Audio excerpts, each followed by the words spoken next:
This is the Cameron Journal Podcast. It's a place where we talk about important things. It's a place where we bring a little slice of the news to you. It's a place where we do important things, have important conversations. It's also things that I like to talk about. My name is Cameron Cowan, and this is the Cameron Journal Podcast.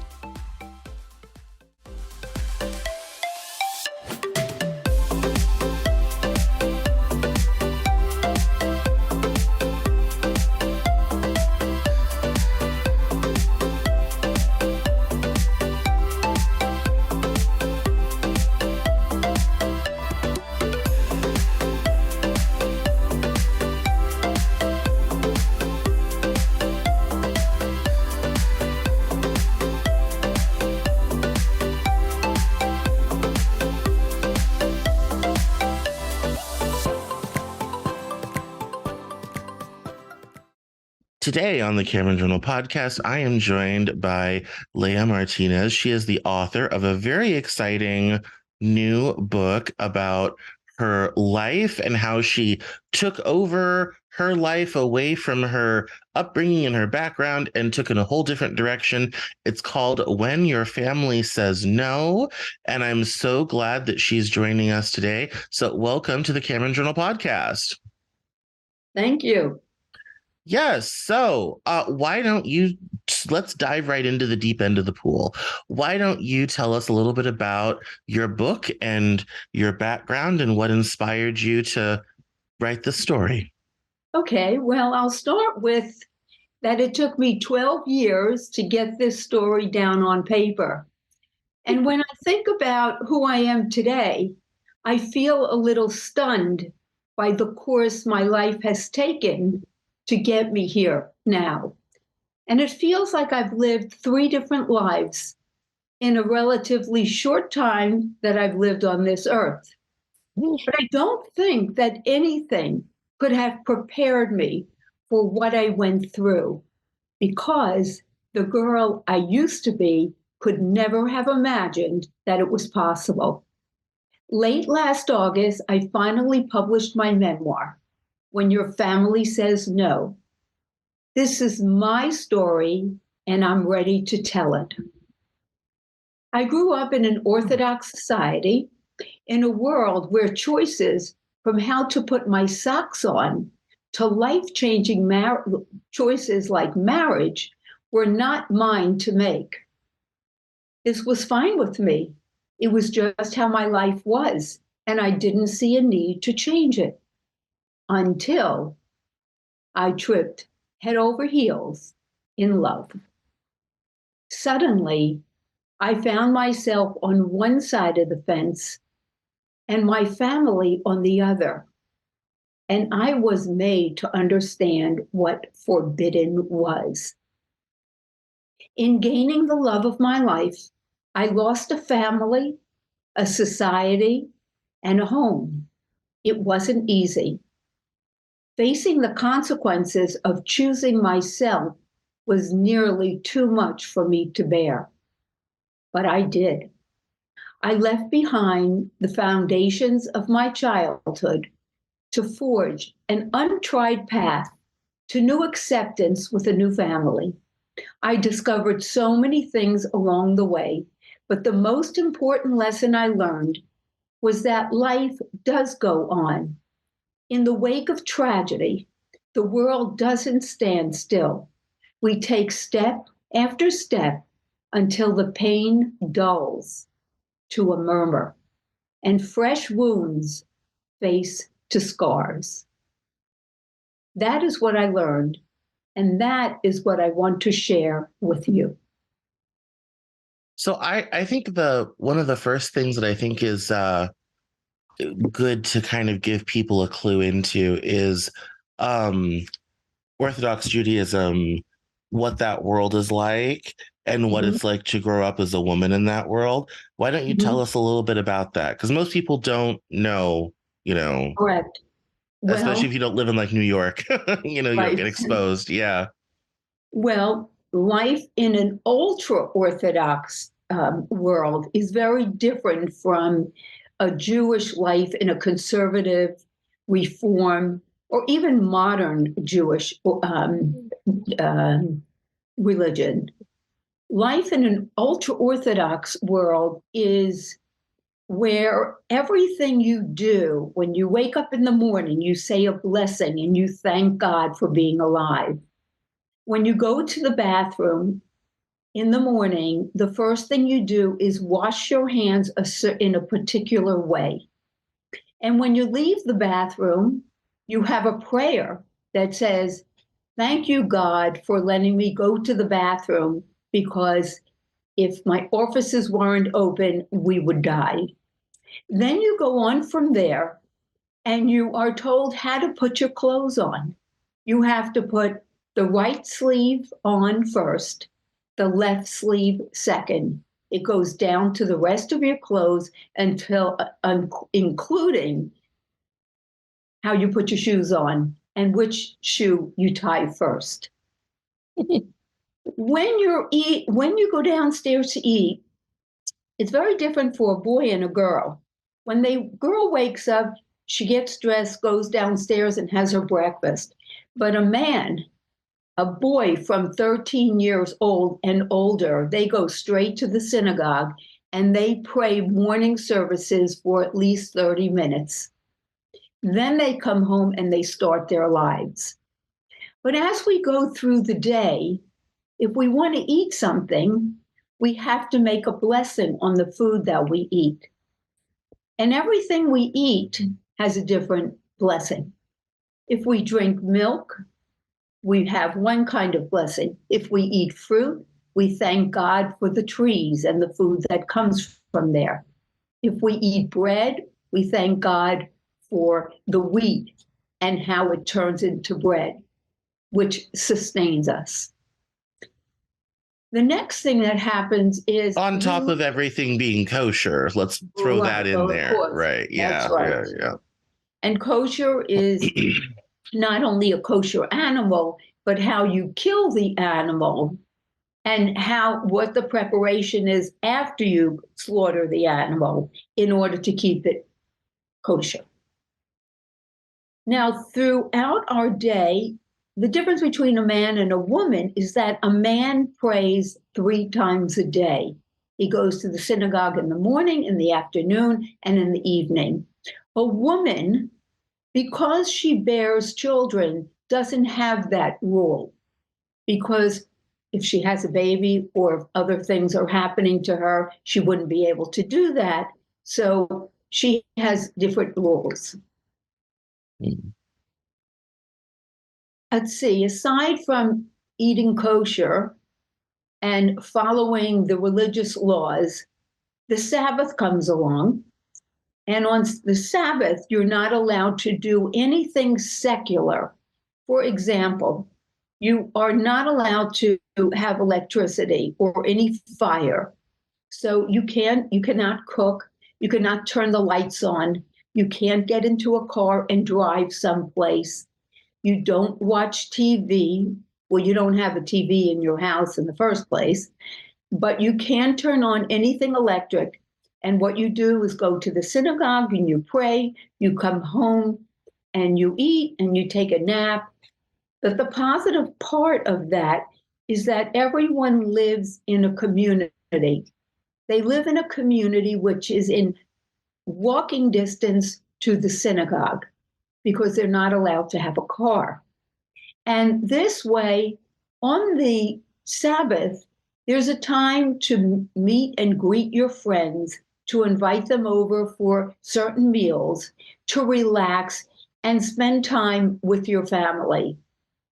And that's your day, just to have you and your family and your friends. So there's some positive parts to that. But if you want to do something on a Saturday, like go shopping or go to the beach or whatever you want to do, you're not allowed to do that. You don't do anything on Saturday that you do on the other days of the week. A woman has a lot of restrictions when she gets married. She has to cover her hair and wear a wig. She has to wear clothes that cover most of her body.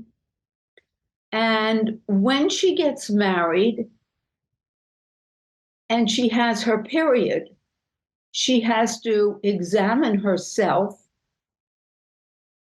for 7 clean days after her period is over.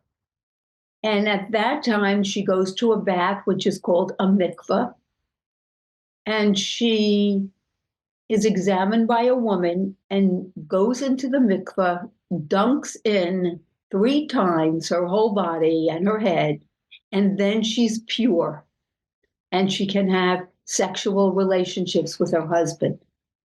Until that time, she is not able to even touch her husband when she's in that state of having a period and waiting for this 7 clean days.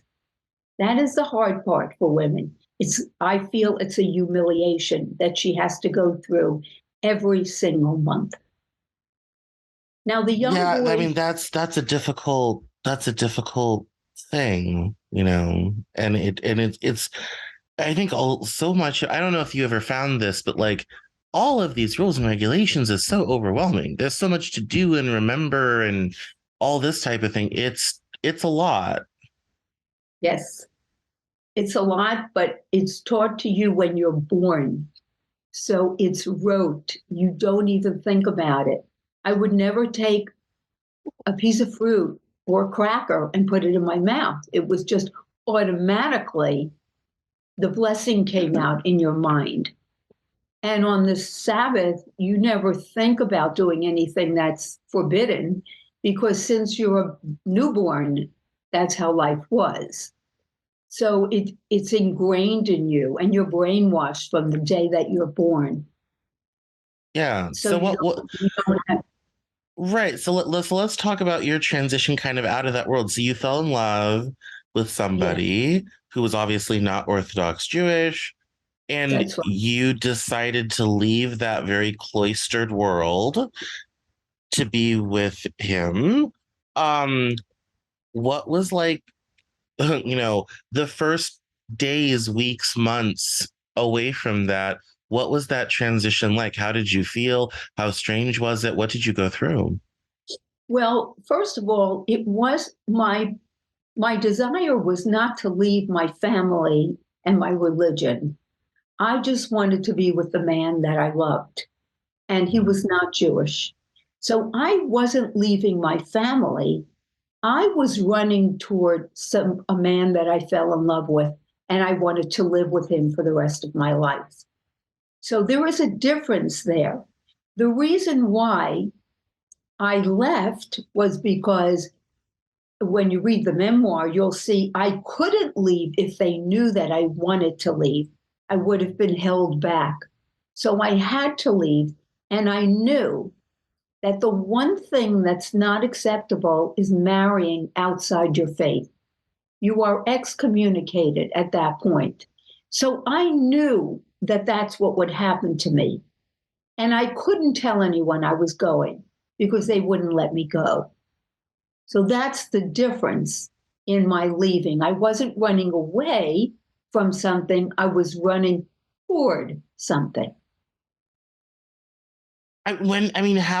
I know, we could do anything for love, but given what a central part of your life all of this was, and how you weren't really wanting, you didn't want to leave all that behind, how did you eventually decide he was worth the huge sacrifice you had to make for this relationship to be possible? Well, it took 5 to 6 years for me to make that decision. I was 18 years old when I left him, when I first met my husband. Mm, And I left when I had just turned 25. So I mm, was, let's say, 18 and a half, and I just had turned 25 like 30 days beforehand. So it was a long time and it was a hard decision. And I never thought that I could make it.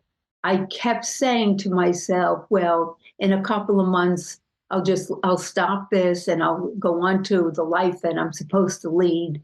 And that just happened over and over again until I realized I wouldn't be able to do that.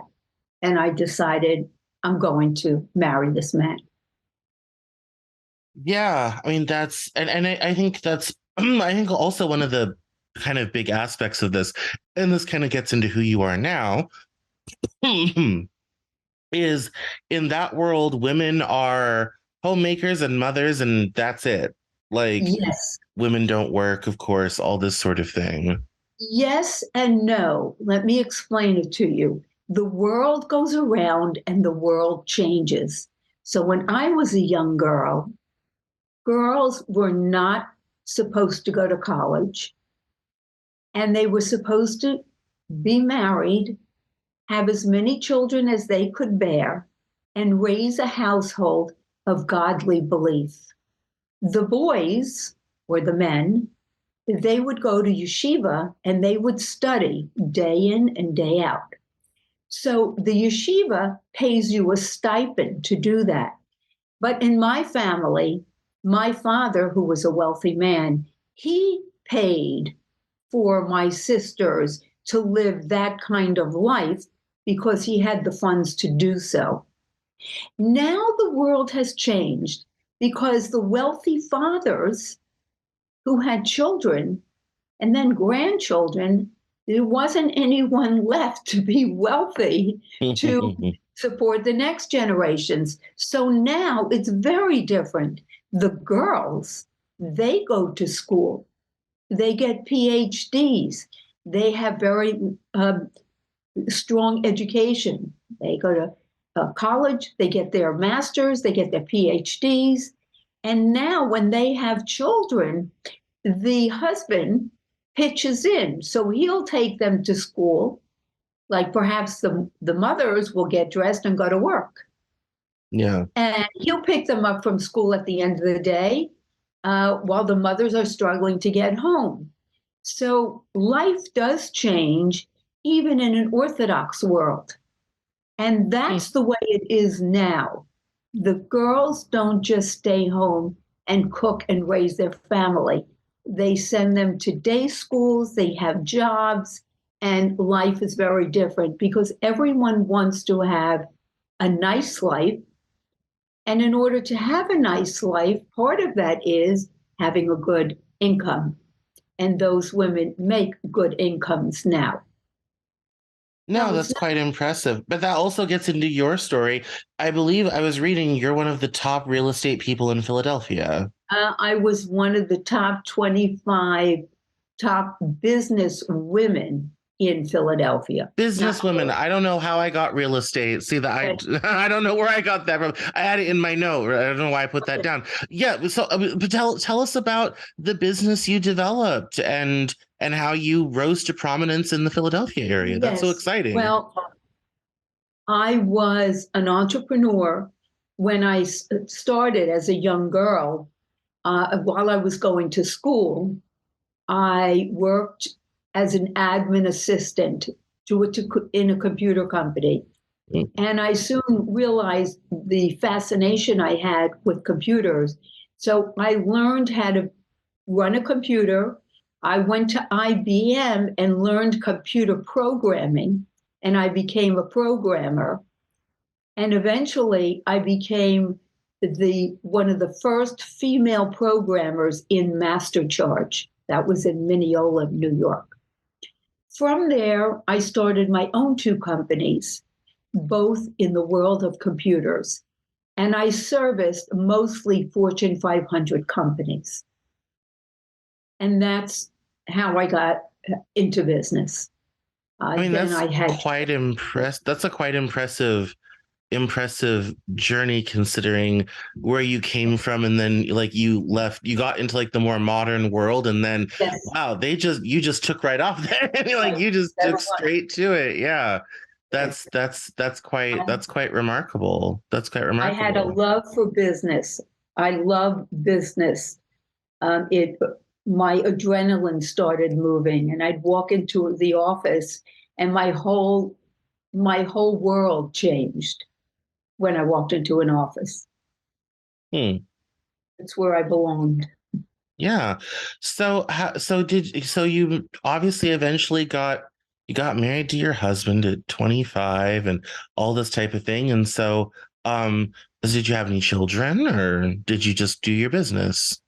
Well, I wanted to be a stay-at-home mom, but Mm, my husband was not able to support us. So that was kind of a broken dream, but I'm a positive person. So I just took what I had and moved forward and went back to work. And right. while I was working, I would bring my children. I had three children. I would bring them into the office. I had a playroom. I would hire a babysitter during the day, and they were in my office in the playroom while I was working and running a business. I mean, that's quite impressive. I mean, I think and I think you would agree. I think that's probably the hardest thing to balance for working Yes, women is childcare and all that sort right, of thing. I mean, it's a difficult. That's why I think work from home has become so popular right. now because it gives you so much more flexibility for managing childcare. It does, but it's also not a good thing because the world is about people, and people need people more than just a Zoom. And I feel as though people should go to the office just just to refresh their minds, just to feel the energy of other people and to feel accepted and to feel appreciated and to be acknowledged and share human energy. I think it's very important. And by not doing that, there's a lot of depression that's going on in the world because people do need people. Yeah, I mean, it's kind of one of those things. I always have this debate back and forth because what I do is incredibly isolating. Yes. And I just started, I just sold off my book business to a small press publisher. So I'm like working with other people now. It's Yes. kind of nice. I mean, they're in Wisconsin, so it's still over Zoom, but it's kind of nice to have other people to talk to. It's not so Yes. lonely. Yes. It's you very know, important. just me out here doing my thing, selling my book, all this sort of thing. Right. It's nice. That's one of the nice Mhm. things about doing the podcast is I actually get to talk to somebody a few times Right. a week, you And it's know. exciting to listen to your podcast. So, Yeah. all in all, it's a good thing. But we have to remember that the world is about people, and we are the people in the world, and we need each other. What do you miss most about your Orthodox community? I missed my family, my nieces, my nephews, my sisters, my brothers. I had a very strong love with my family. I never fought with my siblings. I'm one of six. I always loved my siblings, and I was younger, so when they had children, I would take care of their children. So I had a very close bond with all of my nieces and nephews and my siblings until I left. That's why it was so much more painful because I wasn't thrown out like most of the memoirs that are similar, like mine, like Orthodox and Schnitzel or whatever they are. They were thrown out. Mine was just the opposite. They tried to get me back for 25 years with private investigators, people coming to my house posing as friends, and those in my home would try to find out how they could get me to leave and what was my secret life. And I never found out about it until much, much later. That must have been so frightening to have that pressure. Like that sounds so anxiety I inducing. didn't know that they were doing that. So, Mm. for example, I had a friend who came in from Canada. Now, she was paid by my father to come to my house and just make believe she wanted to renew the friendship, that she missed me. And he would pay her to buy me gifts and to see how she could get me out of that situation, even though I had children. Wow. That is That was so a how did betrayal. you find out that's what they were doing? That was a betrayal to me. I didn't find out about that. Oh, it's terribly manipulative, so toxic. Yeah. Yeah, I found out when I started writing my book. I found out through someone, and she knew that she was that, for one example, that the person was there, and she told me that she was on the payroll. Mm, And I had other people coming. I had an aunt of mine come from Israel, and my uncles came in, and my brother came in, and my cousin came in, lots of different people. And they were watching me all the time. So when I had my first child, my sister called, and I guess she knew that I went to the hospital. I don't even know what that was about. yeah. But things like that happened over the years, and I wasn't aware that I was being followed for all those years. Wow. Are you still religious at all today, or have I you let am that not behind? religious. I Mm, am a religious. I studied a lot of philosophy. I watched TV for the first time in my life. And I'll give you one quick example. One of the things that influenced me, which is in my book, I was watching Phil Donahue's show one morning. My children were like 2 years old. And he had a show on, there were Muslims, um, the Shiites against the Sunnis. Shia. Oh, Yeah, the Sunnis and Shia Shia. Yeah. against the Sunnis. And he said to the audience, now imagine you have a group of people that are fighting to kill another group of people. They're both praying to God, saying to God, wipe out the other group. And the other group is praying to the same God, wipe them out. And he said, well, which one is God going to listen to? That's what got my mind started. These are all people in the world. They want to kill each other, and they're praying to the same God to kill the other person. Which one does he choose? That was the beginning of my thoughts of religion and the meaning of it and what was right and wrong. Yeah, I mean, I'm not going to make this about me, but I recently did a podcast where I talked about growing up evangelical. Unlike you, I was put out for being gay. I was the standard story of I got jettisoned, and I grew up in a world where we had to dress very modestly and wear very specific clothes. I didn't own a pair of sneakers till I was 25. I didn't own a pair of jeans till I was 22, because those things were all inappropriate, Right, so we didn't go as hard as the Orthodox Jews, but we're adjacent. We're next door. And right, so I mean, I remember the first time I hadn't watched TV probably in 10 years when I got to college. And so many people were just like they literally take me to a chair at one point and was like, watch this sort of thing to catch me up on stuff. And I don't know if you felt this at all, but I felt like I had arrived on an alien planet, but I'd only gone across the street. Like everything was new, and I wanted to do everything, taste everything, experience everything. And yes, yeah, it was, a whole new world. right. So Well, we're not allowed to go to restaurants. And when yeah. I did go to my first restaurant on my wedding night, the first in the morning after my wedding, I sat in the room and I had a cup of coffee and an egg and toast, and I finally felt free. I was free. I just kept saying, I'm free, I'm free, I'm free. And it was just the most wonderful thing in the world. Drinking a cup of coffee, one egg, and a slice of toast. And that put me into heaven itself.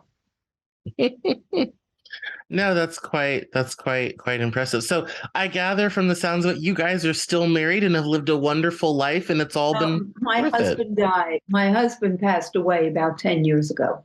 Oh no, my condolences, of course, I'm but remarried now.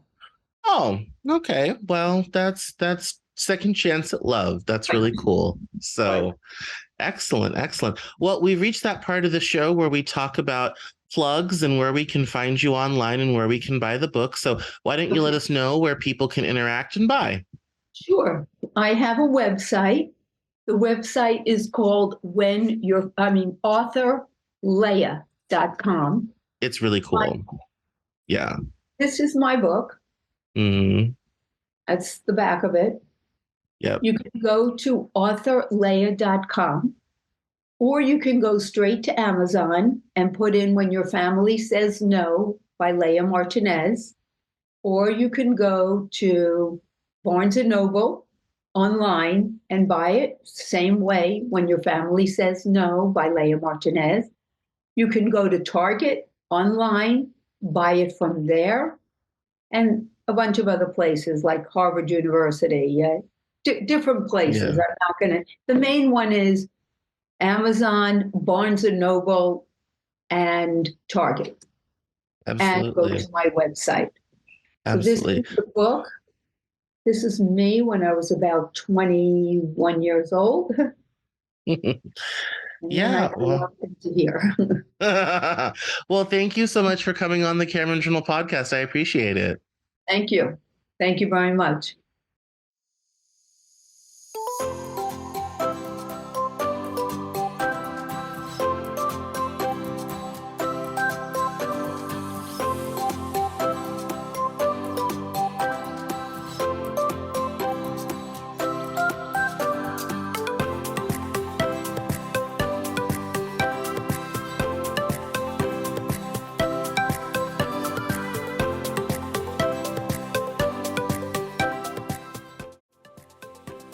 That's all for this episode of the Cameron Journal podcast.